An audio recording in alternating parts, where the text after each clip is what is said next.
Welcome to Inner Earth and Nature Kingdoms. Interview with Dianne Robbins, Part 2 of 2.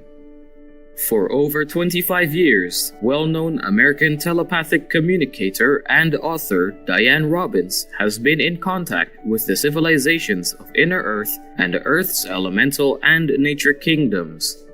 Her transmissions connect us to beings in advanced civilizations, whale and dolphin peoples, the trees, the crystals, and the elementals.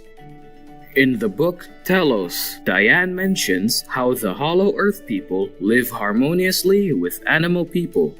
They feed the tigers and the animals with organic food. It's all vegetarian. The animals are on a vegetarian diet, and therefore there's no fear in the lions or the tigers. The fear is in the meat that they're fed on, that they eat on the surface. So you can go down and play with a tiger, and they're as gentle as a cat. Dianne speaks about daily life in Telos. There are moving sidewalks inside Telos. There's waterfalls inside Telos to keep the air clean and provide oxygen. And they have what is called the tube, T-U-B-E. It's like our subways. It's an electromagnetic train that's inside a tube, a cylinder. And the tube is about a few miles beneath the surface of the earth, maybe 5 miles or so. And it connects every subterranean city. It connects every main city on the surface. There are stations. And the electromagnetic train hovers about maybe 2 or 3 inches above the railroad track, and therefore can attain speeds up to 3,000 miles an hour. So it can take you from here to the other side of the planet in just a few hours. And so that's how they travel to other subterranean cities. There are over 200 subterranean cities, 1 to 5 miles beneath the Earth's surface, not just Telos inside Mount Shasta. They're very evolved. They've gained their immortality because they live in peace. And they travel back and forth just like we travel back and forth on the surface. They have hydroponic gardens. They all are in service to the city of Telos. There's no money. Everybody has a job. Every single person, even children, caring for the city. It's a joyous way of working. They're working outdoors. They're doing the same things we do. They have arts and crafts, but everything is not on a monetary basis. Everybody just contributes, and then they have what's called a distribution center. That's where all the food and clothing are taken once they're made in the city. Every day you go to the distribution center, you get your day's meals. You need clothing, you get a piece of clothing. And no money is exchanged because everybody is working in return for the city of Telos. People assign their own hours. You can work any hours you want to, and you only work 4 hours a day. So you have so much time to be out in nature and to be on a spiritual path, to connect with nature.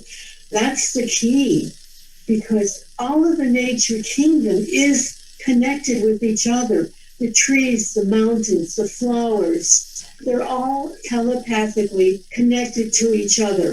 The whole nature kingdom knows everything that's about to happen on the earth before we, the people, know, because we are disconnected. We're the only ones disconnected from the rest of life on the surface.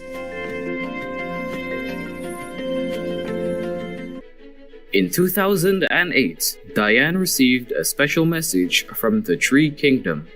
In my book, The Tree Talk, it tells how the trees are all connected.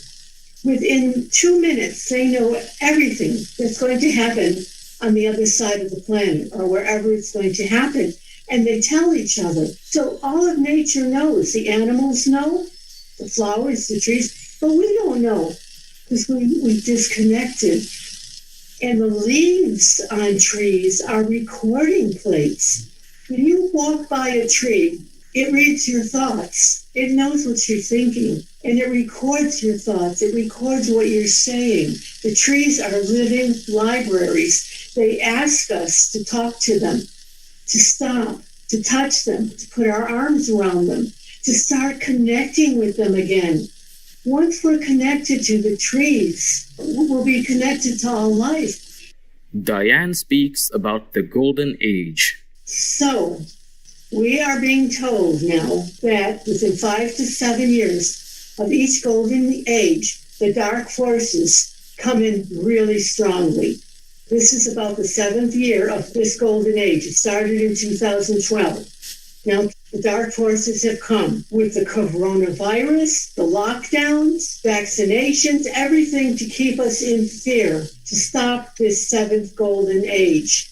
All the things going on in the United States government, those are the dark forces trying to stop the 7th Golden Age. But I will tell you something. They will not succeed this time.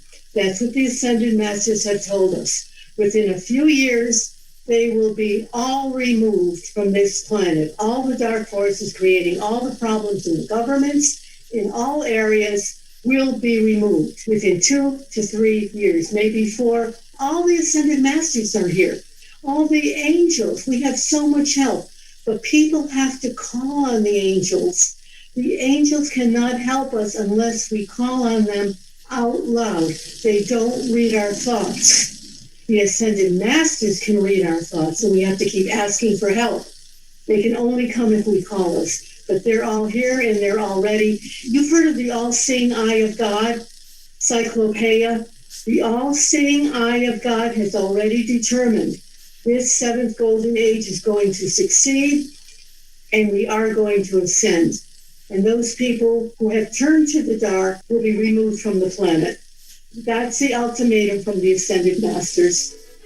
In the book Messages from the Crystal Kingdom, we learn about Peter Pan and the Elemental Kingdom. It's in my book called The Crystal Kingdom, with poems from the elementals. The elementals are the elves, the hobbits, the dwarfs, the gnomes, the unicorns. They once lived on the continent of Pan in the middle of the Pacific Ocean. And Peter Pan and Wendy are real. Peter is king of the Elemental Kingdom, and Wendy is queen. And when people on the surface started warring millions of years ago, Peter went to the spiritual hierarchy of our planet and asked that the continent of Pan be lowered down into Middle Earth to protect the Elemental Kingdom. So the continent of Pan was once in the middle of the Pacific Ocean. Our spiritual hierarchy lowered it down to inside Middle Earth and came in great starships and carried all the elementals down into Middle Earth. And that's where they are now. And when there's peace on the planet, the continent will be brought up back into the middle of the Pacific Ocean, along with the Elemental Kingdom. Atlantis and Lemuria will be brought back up to where they were, and there'll be peace, and we'll all gain our immortality, and we will all ascend. That is what the all-seeing eye of God has seen. It's a certainty. It will happen, and it's going to start happening within the next 2 to 3 to 4 years. We're going to see tremendous changes. Dianne Robbins also shares messages from the Cetacean Kingdom. About the whales and dolphins. I'm sure many of your viewers would have seen the Free Willy movies. Willy was an orca whale, and he was ambassador to the Cetacean Kingdom. That's why he came here.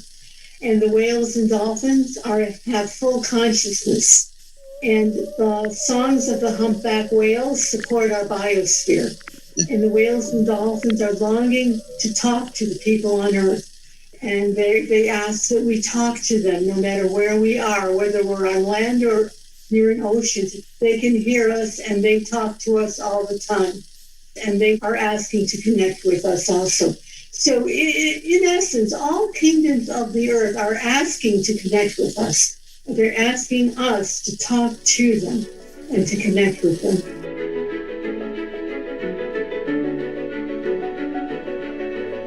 Our thankfulness to Dianne Robbins for relaying these important messages. We pray that humanity hears the calls of our peaceful co-inhabitants and embraces all beings in love. For more information on Dianne Robbins' insightful work, please visit DianneRobbins.com. It doesn't matter if it's the practitioners or general Buddhist followers. If we strive to practice the teachings, love lives, and keep vegan diet, we will have great merit and will be liberated from the sufferings of the three realms. The Venerable Acharya Sonam Dorje Rinpoche, vegan. Saintly viewers, thank you for your wonderful company.